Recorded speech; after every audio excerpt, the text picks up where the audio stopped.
ಕರ್ನಾಟಕದಲ್ಲೇ ಸುಪ್ರಸಿದ್ಧ ಮೊಹರಂ ಹಬ್ಬ ನಡೆಯುವುದು ಎಲ್ಲಿ ಗೊತ್ತಾ?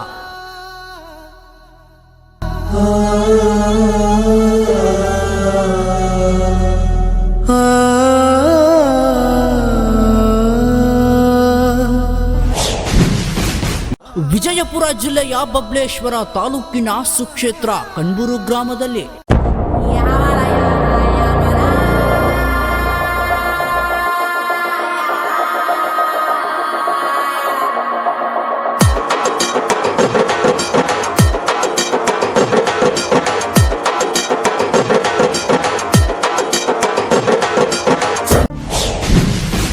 ಇಡೀ ಕರ್ನಾಟಕದಲ್ಲೇ ತನ್ನದೇ ಆಗಿರುವಂತಹ ಮೊಹರಂ ಹಬ್ಬದಲ್ಲಿ ಹೆಸರನ್ನು ಮಾಡಿದೆ.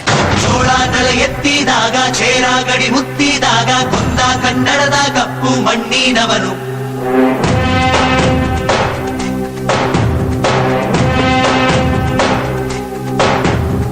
ವಜ್ರ ಬಲ್ಲಾಳರಾಯ, ಸೋಗೆ ಬಲ್ಲಾಳರಾಯ. ಈ ಊರಿನ ಮೊಹರಂ ಹಬ್ಬ ಹಿಂದೂಗಳಿಗೆ ಒಂದು ರೀತಿ ಜಾತ್ರೆ ಇದ್ದಾಗೆ. ಮಂಡಲ್